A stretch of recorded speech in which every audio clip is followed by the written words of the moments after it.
Hello, my name is Ralf Friedrichs. I'm an addiction recovery coach and the host of the Take Your Life Back Today show. As an addiction recovery coach, I want to share this with you about substance abuse, and let me be crystal clear to leave an everlasting impact upon you. Just imagine being buried alive. You're in a coffin, but you know you're not dead. You don't know how to open the coffin and push the enormous weight that's upon the lid, so you start banging on the coffin. On the lid, you bang so hard to hopefully unsettle the dirt, so that maybe if somebody's standing by your grave, they might notice and start digging their way down to help you. This is what it's like to find yourself at the lowest point of alcohol and drug addiction. You know you need help, you know you can't do it on your own, but you don't know which way to turn. In reality, there probably are people standing by your grave, but you don't know that. You just think you're going to get your last breath in here, and then death will surely arrive. Usually, though, people don't think about death when they are habitually abusing drugs and alcohol. In order to feed an addiction, you have to be great at repressing the fear of death. I often ask you, my audience, did it ever come across your mind when you were abusing drugs and alcohol that maybe, just maybe, you might overdose and take something that's so preciously given to you by the Lord Jesus, your life, away from you, from your family, your children? With this, I want to leave you with one other thought. Don't be that person in the coffin banging on the lid, just hoping for somebody to help you. Be the person instead that's watching me now that needs help to go out and reach out for help. There are people that can help you, people like me at 844-405-HELP. I am the host, I'm an addiction recovery coach, and I'm here to help take your life back. Call me, 844-405-HELP. Let me help you take your life back. Before, you'll be like this person on these cards I just read about, and your life will be gone. There are people like Larry Geist from the Geist Academy. He is an addiction recovery coach, a life coach for over 30 years. He and I always tell our clients it doesn't matter where you're coming from, what your background is. What matters is that you're reaching out to ask for help today. You don't want to be like that person laying in the coffin looking for help when it's too late. Call Larry at 516-458-2741. That's 516-458-2741. Larry Geist will help you with your addiction to your recovery, from your depression to happier times, from your low self-esteem to higher self-esteem. You can go find him on the internet at www.odysseyconsultant.org.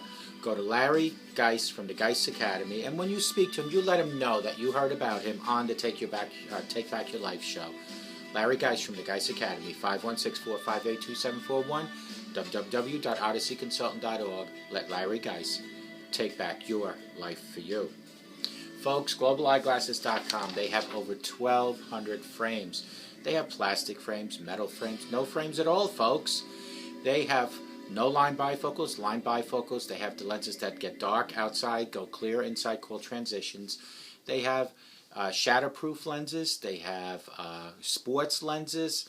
They have thinner lenses. They have coatings like anti-reflecting coating, scratch coating, and UV coating.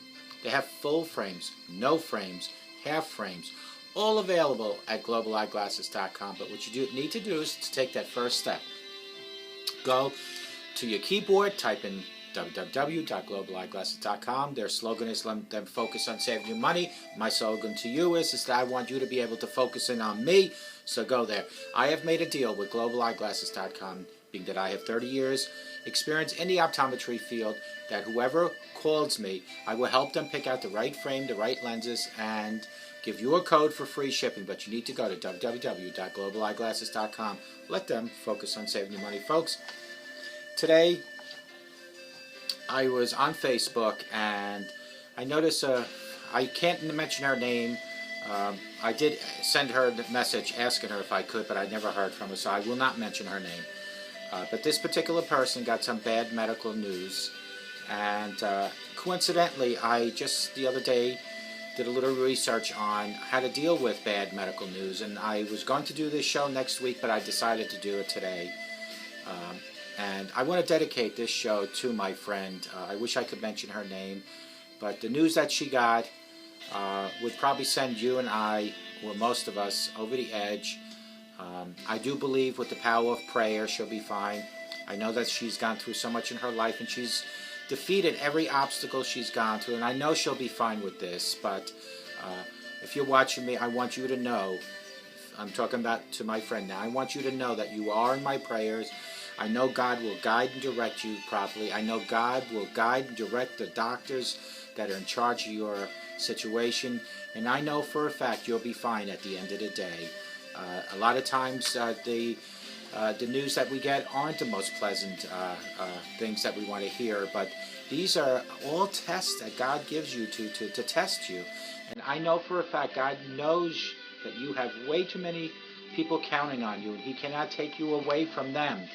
He will guide, He will protect, He will direct you, He will protect you, He will be with you, as well as all your friends and your family. We are all here standing hand in hand, waiting to assist you. All you need to do is shout out for anything I can personally help you with. I know I've helped you with a family member before. I can certainly help you now.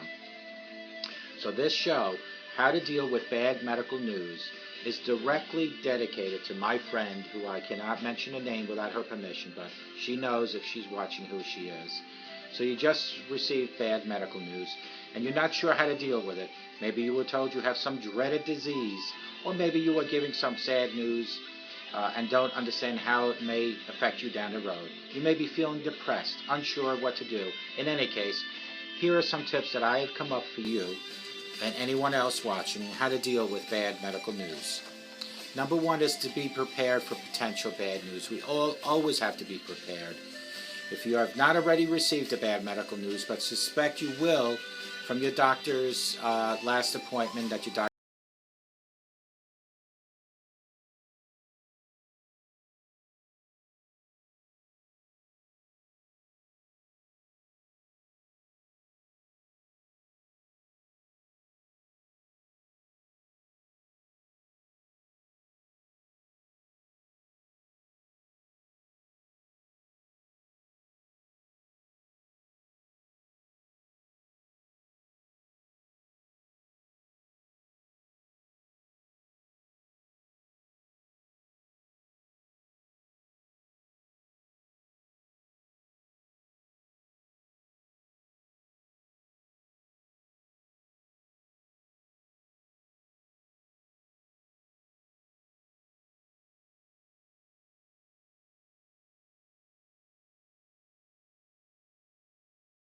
Number two is to clarify what exactly the bad medical news is and how it will affect you and your well-being.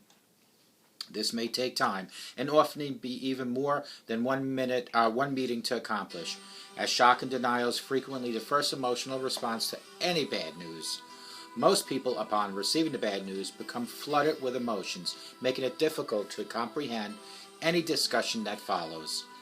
If that is the case, it is often helpful to ask the doctor to give you written materials about the condition and the treatment, and take it home, read it, study it, and calm yourself down. Number three is find out all about your condition from reliable sources. Search for your condition on the internet, find books in the library, read journals and articles, and discuss conditions. Humans tend to fear the unknown. The more you know about the condition, the more comfortable you will be and prepared to deal with its ramifications. Try to keep in mind that the information posted on the internet causes even more fear. You might want to avoid the internet and talk to a local support group. They can recommend which sites for good information and which sites are not that great. And I will tell you from experience in doing this for quite some time now, the Mayo Clinic has the best medical information, so try to utilize that. Number four is try to stay calm. Excessive worry does not help you during these times. Don't overreact to bad medical news. Understand that one cannot change what has already happened, but only how you respond to it. Try to keep your cool to focus on its solutions. Number five is get as much support as you can immediately. Don't say, I'll try to deal with it myself, and if I need help, I will ask for it later. Folks, that is not the right way to do it. Later may be too late to ask for help. Tell it immediately to all your loved ones and friends who will listen to you. They may be able to offer you helpful insights on how to deal with your condition. And the process of opening up to others is emotionally healing by itself. Number six is be aware of the common Kubler-Ross grief stages in receiving the bad news. And these are the stages: denial, anger, bargaining, grieving, and acceptance. Most people go through these stages, though not necessarily in this order at all, and often may experience more than one stage at a time. Seek professional help immediately, counseling, psychiatrist if necessary. Number 7 is don't dwell too much on the bad medical news. Exercise, spend time with others, and do fun things, and think happy thoughts. Smile, meditate, definitely pray. Try to develop and maintain a positive attitude always, and not let bad medical news prevent you from living your normal life and carrying out your daily routines. Last but not least, number 8, be prepared for the worst outcomes. And I hate to say this, but we all need to be prepared. If you are given a limited life expectancy based on a disease prognosis, plan ahead to accomplish what you need to do before your time comes. Look into the palliative care who can not only make transition more comfortable, but may improve the quality of his life as well. Maybe it's a book you need to finish writing.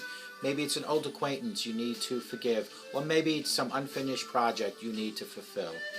In any case, make sure these things get done while you can. Have a living will or durable power of attorney if applicable. And that's only for the worst scenario. And folks, I can't sugarcoat how to deal with bad medical news. This has come directly from the Mayo Clinic. Can't sugarcoat it. Don't be offended, whoever's watching, that I had to say that number 8, but reality is reality. And to my friend, 99.9%, I am certain you will be fine.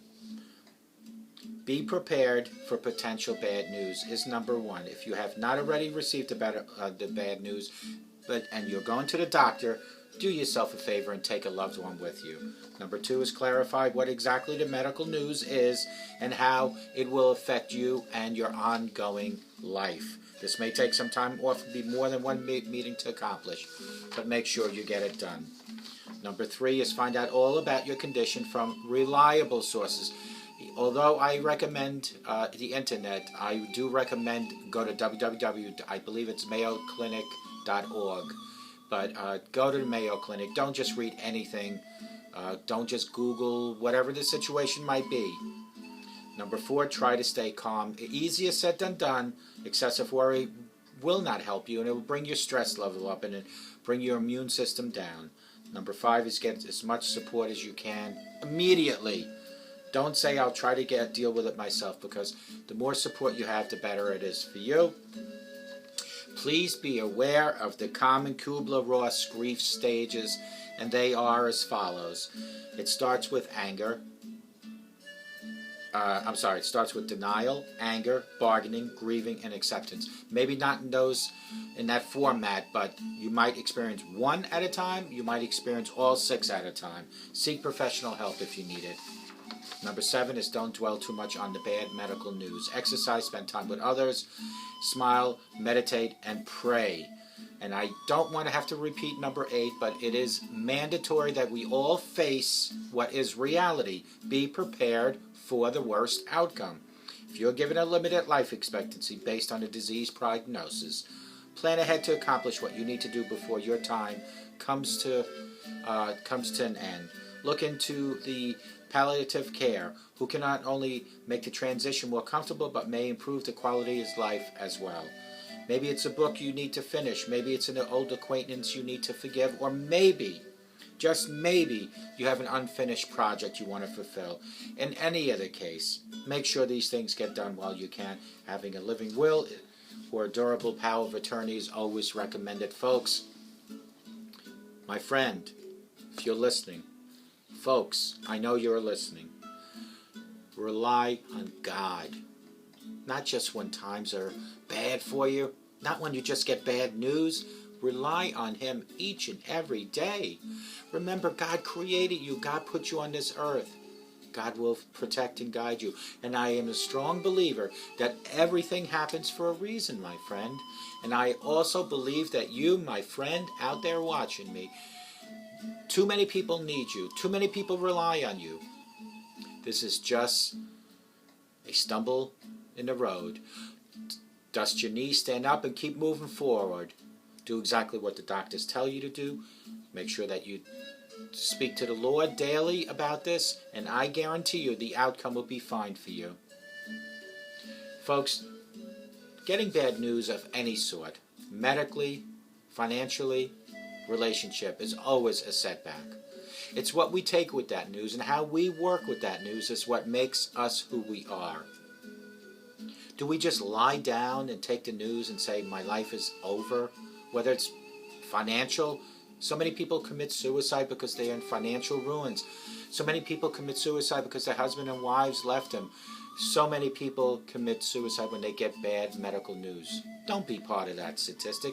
Yet, be the statistics that will fight any disease, any financial setback, any relationship issues back. If you rely on God, God will protect you. Let God put his hand on you and say, it's okay. It's okay, my friend. This is just a setback in life. I have faced so many setbacks. I have faced death so many times. I am here to tell you. I'm sitting here right now, and I'm telling you, I have a hope for you. I have hope for me, and I have hope for all of us for a better tomorrow. I hope to God, no matter where you are watching me, that you have the best day of your life. I hope to God, whoever is watching me has the best and most sober day and most sober life for the rest of their life. And I hope to God, for anyone that's out there that just recently or a while back, or any of us in the future that might get bad medical advice, news, that we all rely on two things, and that is rely on yourself. Most importantly, rely on your Lord Jesus Christ, and may God bless each and every one of you.